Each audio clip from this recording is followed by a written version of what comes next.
Le monde agricole souffre à nouveau. Vous avez pu observer à travers le journal du député qui a été distribué il y a quelques jours dans l'ensemble des boîtes aux lettres de la circonscription que j'ai voulu porter un regard très particulier, très précis sur l'agriculture dans notre circonscription, sur les différents éléments qui composent ce monde agricole du Maine-et-Loire, du Choletais. À un moment où l'agriculture souffre. Souffre pour deux raisons. Une raison qui est, je dirais, conjoncturelle, très précisément conjoncturelle, une raison qui est plus structurelle, même si c'est la conjoncture météorologique qui provoque cette situation. Un élément qui s'inscrit parfaitement dans l'actualité et qui montre aussi le mal que peut faire une actualité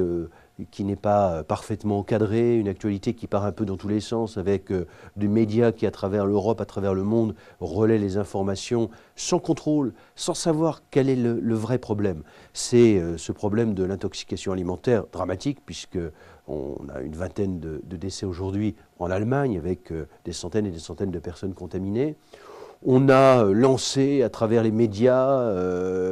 un coupable qui était le concombre espagnol. Le résultat, ça a été une chute de la vente de ces produits, une chute de la vente des crudités en général, la Russie qui interdit les importations venant de l'Europe, une crise sur les marchés,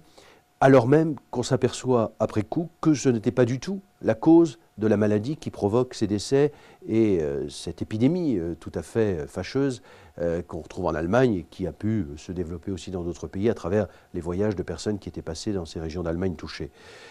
Les médecins aujourd'hui ont réussi à déterminer le germe, ils sont en train probablement de déterminer la véritable origine de la maladie, mais il faut être très vigilant et le résultat, c'est qu'une fois de plus, un certain nombre de filières ont été touchées de plein fouet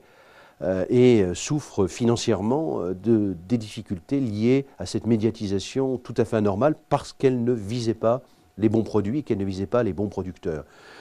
Donc il va falloir aussi là que l'Europe réagisse et que les instances européennes apportent une aide aux exploitants qui ont été touchés par ce phénomène qui s'est produit au cours des dernières semaines. Mais plus globalement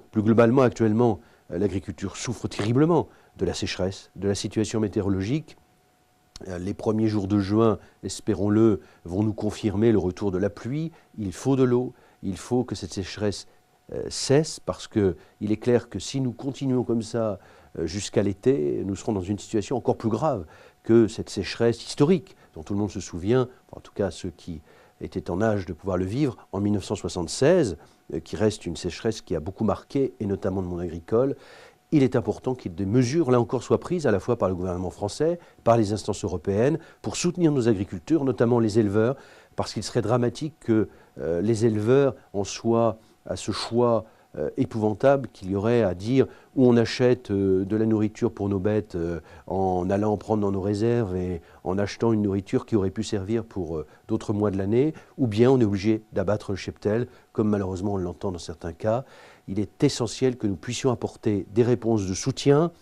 financier bien sûr, mais soutien aussi en logistique pour permettre aux éleveurs en particulier d'avoir tout ce qu'il faut pour nourrir leurs bêtes et qu'ainsi les cours soient maintenus parce que nous avons déjà un monde agricole dans la difficulté, dans le désarroi, dans l'inquiétude et la situation météorologique peut encore aggraver cette situation dramatique. Il est important que nous soyons aux côtés du monde agricole pour répondre à ses attentes et pour l'aider dans cette période particulièrement délicate.